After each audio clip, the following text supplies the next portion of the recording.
बिस्मिल्लाहिर्रहमानिर्रहीम। अस्सलाम वालेकुम। देख रहे हैं हम सब पूरे पाकिस्तान में और बिलखुसूस कराची में सूरज आग बरसा रहा है। बहुत शदीद गर्मी है और इंसान यकीनन किसी हाल में खुश नहीं रहता।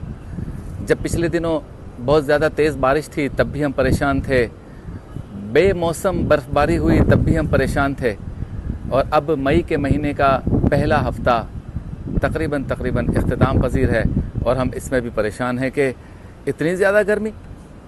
तो हम किसी हाल में खुश नहीं हैं। लेकिन ये रब ताला के निज़ाम का एक हिस्सा है, सर्दी भी है गर्मी भी है, हमें इसी में जो है वो अपना काम चलाना है, अपने मामूलाती ज़िंदगी को चलाना है। कभी कभी ये जहन में ख्याल भी आता है कि जब ये 30, 40, 45, 47, 42 डिग्री की गर्मी हमसे बर्दाश्त नहीं हो रही, तो जो हमें बताया गया है कि महशर की गर्मी बहुत ज़्यादा सख्त होगी, तो वहाँ पर क्या आलम होगा। जो क़यामत का, महशर का, रोज़े आखिरत का नक्शा बयान किया गया है किताबों में, उसके मफ़हूम से पता चलता है कि वहाँ तो ज़मीन जो है वो तांबे की होगी और सूरज सवा नेज़े पे होगा। हम सवा नेज़े को 1.25 किलोमीटर समझ लेते हैं, अभी तो काफ़ी दूर है, कई हज़ार मील दूर है, और ये आलम है हमारा कि हम पसीने से, गर्मी से परेशान हैं।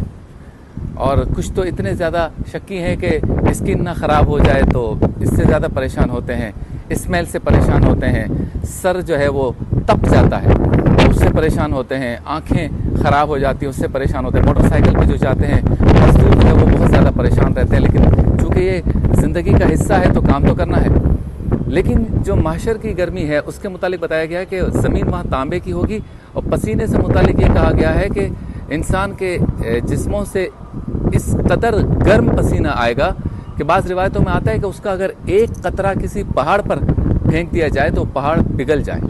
इतना ज़्यादा जो है उसकी हिद्दत और शिद्दत बताई गई है, हरारत बताई गई है। फिर ये भी बताया गया है कि ज़मीन फ्लैट हो जाएगी, यानी जब हशर बपा होगा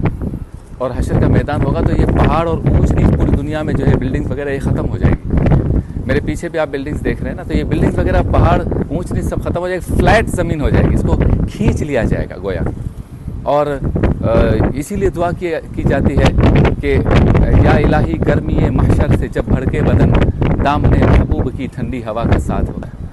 सरकार दो आलम सल्लल्लाहु अलैहि वसल्लम जब महशर का तस्करा करते थे, महशर के मैदान का तस्करा करते थे, महशर की गर्मी का तस्करा करते थे,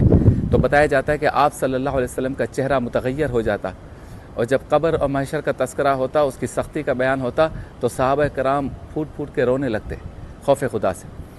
लेकिन एक बहुत ही अच्छी बात जो बताई गई है वो ये कि उस गर्मी में जिन 7 लोगों का तस्करा किया गया है कि उनको वो गर्मी नहीं लगेगी, वो सुकून में होंगे, उसमें से एक तबका वो है जिसने जवानी के आलम में आधी रात को उठकर तहज्जुद की नमाज अदा की, यानी कि क़यामुल लैल किया, रब की याद में और रब के खौफ से रोए और आंसू बहाए। उससे मुतालिक कहा गया है कि जो है उनको महशर की गर्मी नहीं लगेगी। तो बाकी का तस्करा बाद में करेंगे, लेकिन इस एक बात पर हम अपनी गुफ्तगू का इख्तिताम करते हैं कि क्यों ना हम भी जो दुनिया की इस गर्मी से परेशान हैं, सूरज इस वक्त आग बरसा रहा है पाकिस्तान के मुख्तलिफ़ शहरों में, हम कराची में खड़े हैं, शदीद गर्मी है, तो क्यों ना हम तैयारी करें कि महशर की गर्मी में हम पे रब ताला का अज़ाब ना हो, गर्मी का अज़ाब ना हो, ठंडक हो। और ये ठंडक होगी याद इलाही और खौफ इलाही में आंसू बहाने से। और बिलखुसूस अगर ये काम जवान करें नौजवानी के आलम में, तो रब ताला को यकीनन ये बात पसंद है और उसकी रहमत जोश में आ जाए और हम सब के गुनाह माफ़ हो जाएं, और गर्मी महशर से जब भड़के बदन तो दामन महबूब की ठंडी हवा का हमें साथ मिल जाए। अल्लाह ताला हम सब पर रहम फरमाए। अपना ख्याल रखिएगा, दुनियावी तदाबीर भी इख्तियार कीजिएगा गर्मी से बचने की, बच्चों का ख्याल रखिएगा, स्कूल जाते हैं और खेल कूद